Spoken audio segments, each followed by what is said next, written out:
Seorang anak pengemis ini sedang buang. Seorang pria ini lagi mendorong dia hingga jatuh. Sopir truk kargo merasa marah. Lari ke dia untuk lihatnya, anak ini telah terluka. Dia berlari untuk berbicara tentang moralitas, tapi pengemudi itu minta dia pergi. Dia buka pintu mobil, pegang tangan seorang pria itu. Tarik dia keluar dan tamparnya berulang kali. Tak berniat berhenti. Pria yang kenalnya selama 30 tahun hampir tak bisa menariknya kembali. Tiba-tiba dia melihat mata gadis malang itu. Jadi telah memecahkan kaca mobil. Seorang ini bernama Jai. Hobinya adalah memukul. Tapi kali ini dia telah mengalami masalah. Orang yang dipukul itu adalah orang kaya. Bosnya adalah pemimpin terkenal di masyarakat setempat. Sesuatu hari, Jai ajak orang akrab ke taman hiburan. Ketika pria ini lihat dia telah memanggil orang datang. Tapi saat ini Jai telah ajak cucunya beli makanan. Premanisme datang lihat tak ada Jai di sana. Mulai menggertak dua kakak perempuannya. Bos telah memanggil juniornya. Merobek bajunya. Kakak perempuan Jai tak tahu apa yang sedang terjadi, takut hingga nangis. Saat ini, bos bilang dia cepat manggil Jai datang ke sini. Sekarang dia merasa lebih takut. Dia tak takut orang di depan matanya. Tapi takut adiknya pulang akan pukul mereka hingga mati. Saat ini, Jai pulang dengan kejam. Kalau tak ada yang mengejutkan, mereka akan dipukuli. Dia datang di depan kakaknya. Wajah ini kalau aku lihat aku juga takut. Tiba-tiba ada orang yang menariknya. Jai pegang tangan seorang pria. Lalu serangan terus-menerus. Balikan orang itu dan lagi pukul. Lihat matanya yang besar. Satu menginjak-injak saja sudah cukup bikin semut mati. Dia lagi mengalahkan satu orang. Satu orang lagi. Bos tak bisa lihat lagi. Buru-buru memberi Jai pukulan yang menyakitkan. Orang ini juga sangat kuat. Saat ini, Jai jatuh pada kondisi yang bahaya. Bos datang. Tapi Jai tak pantang menyerah. Bikin bos terkejut, apa itu sih? Dia lagi beri Jai sebuah pukulan. Tiba-tiba seorang junior diseret masuk. Dipukul di dahi. Lalu dipegang di tengkuk dan dilempar. Jai putar kepalanya lalu guna auman singa. Orang ini sulit untuk melarikan diri. Kemudian Jai pegang lehernya. Lempar dia ke danau. Orang itu dilempar ke atas. Seperti burung kecil. Setelah diseret, yang lain juga menerima pukulan yang sama. Terus dengan sebuah pukulan. Giginya yang baru ditanam minggu lalu tampaknya dibuang. Dia pegang tangan juniornya dan mulai mematahkannya. Mematahkan ke atas, ke bawah. Tak bisa mematahkan. Tiba-tiba dia dipukul. Dia lempar orang itu ke mesin permainan. Saat ini, bos bangun. Tercengang sementara. Kemudian hubungi dengan bosnya. Katakan bos cepat. Bawa 3000 junior ke sini. Bosnya bilang di tempat mereka. Tak ada mobil jadi tak bisa datang. Harus gini nah. Atau bawa ke rumahku. Bawa ke sini agar aku berurusan dengan dia. Dia tak ada cara lain. Setelah berdoa langsung melarikan diri. Jai tiba-tiba kejarnya. Ketika keluar juga mendobrak pintu. Di jalan lagi bertemu dengan junior yang lain. Jai berikan dia pukulan. Orang itu memukul kepalanya pada kuda kayu dan jatuh. Bos itu akhirnya lari ke villa. Lihat ada banyak orang di pihaknya jadi sangat aman. Tiba-tiba pintu ditendang keluar. Semua juniornya jatuh. Dia ambil pulpen. Langsung colok pada orang-orang itu. Bos dipegang oleh orang lain untuk meminta bantuan. Lalu keduanya ditarik keluar. Akhirnya bisa tangkap dia. Nama sialan ini. Tiba-tiba dia ditargetkan oleh dua pistol. Mata dan hidungnya. Pria bisa menahan penghinaan. Jai diantar ke kantor polisi. Saat ini, bos preman itu juga datang. Dia memerintahkan polisi untuk membebaskan Jai. Polisi-polisi itu tak bilang apa-apa hanya langsung membebaskan. Tapi ketika Jai keluar dari kantor polisi, di depannya ada ratusan orang. Siap mengajarnya. Ada ribuan preman di depan kantor polisi. Hanya karena satu orang yang spesial dibebaskan. Niatnya bukan untuk jemput pria ini. Tapi untuk pukulnya. Lihat adegan ini. Jai sangat tenang. Dia dulu adalah prajurit berpengalaman. Pernah membunuh lebih dari 3000 orang hanya dengan tangan saja tanpa senjata. Mengalahkan orang-orang ini tidak bisa dikatakan mudah. Tapi lebih mudah daripada makan kue. Bos dari pihak lain mengatakan. Hanya dengan kamu saja tapi berani memukul saudaraku. Mari lihat apakah aku mematahkan kakimu hari ini. Tiba-tiba Jai diserang dengan sembunyi-sembunyi. Lalu Jai dipukul hingga jatuh. Bagaimana, kamu lebih lemah kan? Aku memujimu begitu banyak. Kau tak bisa menamparkan wajah kau sendiri. Persiapan siswa. Tongkat itu terlihat seperti terbuat dari permen. Kok crispy banget? Tiba-tiba dia melompat. Bikin bos terkejut. Perang akhirnya dimulai. Jai menarik tongkat kayu dan menjatuhkan juniornya. Mereka dilempar. Kemudian mencengkeram kerahnya dan melemparkannya ke bawah. Dan melemparkannya hingga 5-6 meter. Saat ini juniornya seperti bebek kejutan. Berlari dengan panik. Jai fokus menangani mangsanya sendiri. Dia pegang kerah dan membuangnya. Lalu melemparkannya ke tanah seperti mengangkat anak ayam. Jai angkat dia dan bilang, "Apakah aku telah menghormati kamu? Beraninya kau bahkan memukulku. Selain itu, kau juga tak lancar pukul kan?" Setelah mengatakan itu, dia dilempar ke dalam mobil. Orang yang kejam seperti Jai. Ternyata adalah seorang pria yang baik hati. Pacarnya adalah orang cacat yang optimis bernama Suman. Tapi saat ini di sekolah, pacarnya ingin bunuh diri. Ternyata hari ini Suman ada ujian penting.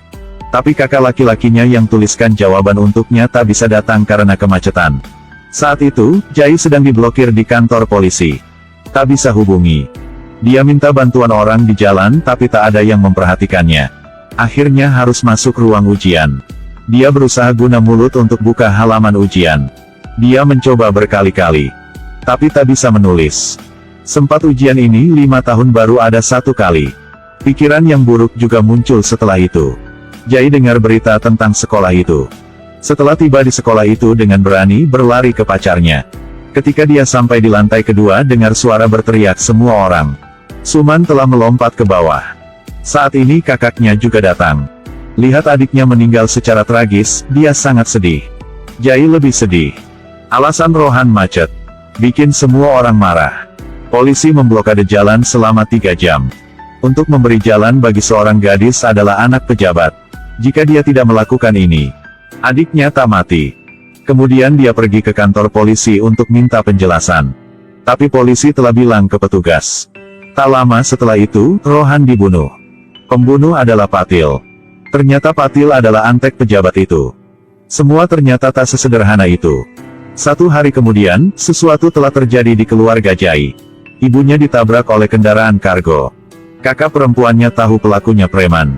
Yang menyinggung Jai melakukan. Dia takut anaknya juga kena masalah. Jadi bilang Jai sampai ke tempat mereka untuk minta maaf. Setelah datang ke villa, Jai lihat pejabat. Tapi dia tak tahu Suman mati karenanya. Patil bahkan menamparkan Jai berulang kali. Tapi setelah lihat kakaknya, dia telah menderita. Petugas itu tiba-tiba mengakui. Jalan diblokir olehnya.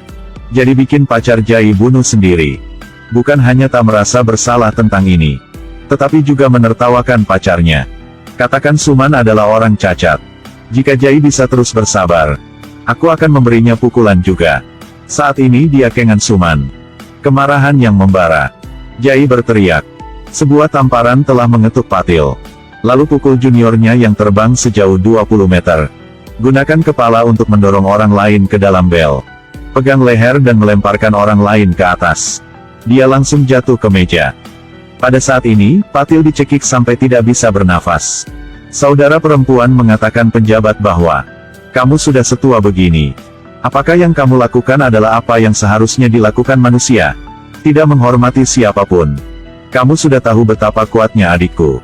Jika kamu berani menyentuh anakku, kamu pasti akan kehilangan nyawamu." Astaga, aman sekali punya adik seperti ini ya. Kedua saudara sudah pergi dengan tenang. Tapi beberapa hari kemudian lagi terjadi masalah. Anaknya sudah ditangkap.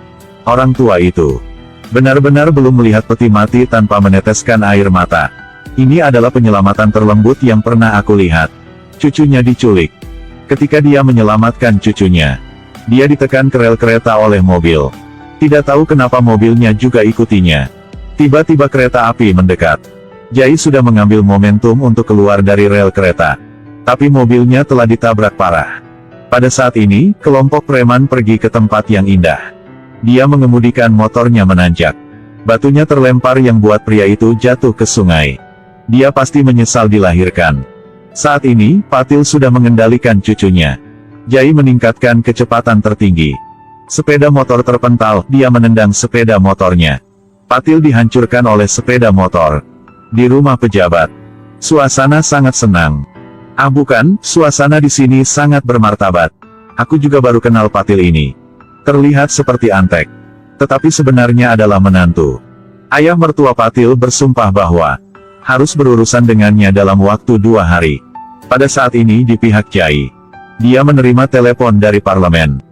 Parlemen mengatakan bahwa musuh dari musuh adalah teman. Dia juga menggangguku. Atau haruskah kita bekerja sama untuk menghadapinya? Aku untuk balas dendam sedangkan kamu untuk menghilangkan akibat buruknya. Jai tahu bahwa akan menghadapi kesulitan nantinya. Jadi sudah setuju. Pada hari itu, parlemen mengunjungi rumah pejabat sebagai tamu. Sebenarnya untuk mengamati situasi. Sedangkan Jai sedang menunggu sinyalnya di pintu. Parlemen melihat kesempatannya. Jadi mulai sengaja mengatakan hal-hal untuk membuatnya marah. Tanpa diduga parlemen ditikam. Dia sudah berikan tanda. Jai tiba-tiba dipukul. Dia memukul kembalinya. Sudah menghindari serangan itu. Lalu gunakan lututnya untuk melumpuhkan pria lain. Jendelanya juga pecah. Setelah masuk rumah, dia mengambil vas dan membenturkan kepalanya ke orang itu. Memukul kepada kelapanya. Berbalik dan tekan 2 pukulan lagi. Ketika dia bisa melompat, dia pelan-pelan lagi. Setelahnya, memukulnya berulang kali menyebabkan wajahnya menjadi cacat. Mencengkeram leher pejabat itu dan berteriak di telinganya. Gunakan kepalanya untuk menjatuhkannya. Dia jatuh di sofa. Kemudian dia membantu parlemen yang terluka untuk masuk ke mobil. Pejabat itu sangat marah. Perintah bawahannya. 30.000 orang. Cepat bunuh Jai. Jai sedang bersembunyi di pabrik terbengkalai. Panggil ambulans untuk parlemen. Dia merasa bahaya datang kepadanya. Lalu diam-diam menutup pintu mobil. Sekarang 1000 preman telah muncul. Perang akan segera dimulai. Jai memegang tongkat besi. Dengan cepat mengalahkan puluhan preman. Lalu hanya dengan 1 tendangan, 3 orang lagi terbunuh. Tutupi kepalanya dengan tangan dan terus jatuhkan 2 lagi. Hanya dengan jentikan tangan, puluhan orang jatuh. Yang tersisanya dilempar ke jeruji besi. Dia menjepit pria itu dan mengambil pisaunya. Seseorang bergegas di belakang. Dia mengambil sesuatu. Membuangnya, merobohkan semua orang. Lempar mobil belanja. Pada saat ini, seorang pria dengan tongkat kayu datang. Dia menggunakan tongkat kayu untuk mengendalikannya. Lalu gunakan tongkat kayu untuk menyerang. Tongkatnya sangat kuat. Sehingga 1 pukulan membunuh 1 orang. Dia menghentikan pisau dan meraih lehernya. Gunakan orang itu sebagai senjata untuk melempar ke depan. Lalu gunakan kakinya untuk menendang orang tersisa. Mematahkan leher orang itu. Orang-orang di dalam mobil tidak tahu apa yang terjadi. Berniat melakukan hal buruk. Tapi diseret keluar. Orang ini begitu naif. Selain itu, ada seorang pria yang memecahkan jendela. Ending orang itu tidak perlu dipikirkan, sudah sangat jelas. Ada lagi seorang datang. Meraih lehernya dan melemparkannya keluar. Saat ini dokter mengatakan pasien tidak bisa menahan lagi. Harus pergi ke rumah sakit segera. Jai tutup pintu mobil dan melindungi mereka. Dokter itu bertanggung jawab mengemudi. Tetapi dia tidak tahu cara mengemudi. Ada lagi seorang preman datang. Dia merasa agak lelah. Tendang mobil dengan keras. Orang itu sudah dikalahkan. Mereka akhirnya dapat berangkat ambulans.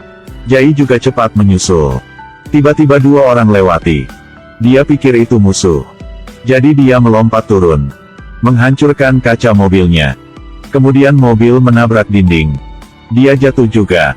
Pada titik ini polisi muncul. Mereka dikirim oleh pejabat itu. Seorang polisi mengarahkan pistol padanya. Sementara 2 lainnya berselisih. Dia mengambil kesempatan ini untuk mendapatkan pistol. 2 polisi itu masih berjuang. 2 kelompok bergegas untuk saling mengalahkan. Jai menendang dengan keras. Polisi itu jatuh ke belakang. Kedua orang itu telah dikalahkan. Polisi yang baik hati mau membantu mereka. Tapi tiba-tiba diserang dari belakang. Dibunuh dengan 2 tembakan. Pada saat ini, bos terakhir muncul. Dia adalah anak pejabat. Setelah dia turun dari mobil, sekelompok preman datang. Para preman melihat mereka memiliki senjata. Tetapi tetap menyerang. Akhirnya amunisinya habis. Hanya bisa langsung bergegas ke pertempuran. Polisi bergegas maju. Jai menjatuhkan satu orang hanya dengan satu pukulan.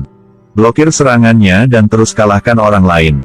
Pada saat ini, pria itu tiba-tiba bergegas. Dia kehilangan kendali, dipukuli berulang kali. Dia serangan balik mendadak. Menghindari serangan dan meraih kakinya. Lempar dia sejauh 3 meter. Dia terus menyerang tetapi ditendang di bagian dada. Dan dipukul di kepala dengan batu bata. Dan ditendang jauh ke belakang. Dia marah dan terus memukul. Mendorongnya ke tiang. Dan seluruh rumahnya runtuh. Gadis itu ingin bergabung juga. Jai sudah mengendalikannya. Tiba-tiba dia mengambil satu baja. Sial, Jai ditusuk. Oh bukan. Dia sudah menikam adiknya. Sayangnya seorang gadis cantik. Sekarang ekspresinya sepertinya ingin menelan Jai. Dia merobek bajunya. Memamerkan otot yang sempurna. Tidak tahu kenapa. Jai juga melepas bajunya. Orang seberat 8 pon, orang setengah pon. Tapi melihat dengan teliti akan menemukan. Mereka sama dalam kekuatan. Jai berhasil mengendalikannya. Tapi didorong kembali ke tanah. Pada saat ini, Jai sudah menikamnya dengan tongkat besi. Dia jatuh tepat setelah itu. Jai pergi ke daerah kumuh untuk meminjam baju. Mempersulit orang miskin, sudah sulit. Membuatnya semakin sulit. Sekarang dalam perjalanan ribuan preman sedang mencarinya. Dia siap ditemukan. Tapi dia tidak bisa melawan lagi. Tiba-tiba ada satu mobil datang dan membantunya. Tapi kelompok preman lari lebih cepat daripada mobilnya. Jai sekarang sangat putus asa. Tiba-tiba sebuah tank muncul. Menabrak mobil preman. Kemudian prajurit lainnya mulai menembak. Para preman dikalahkan satu persatu. Mereka panik melari.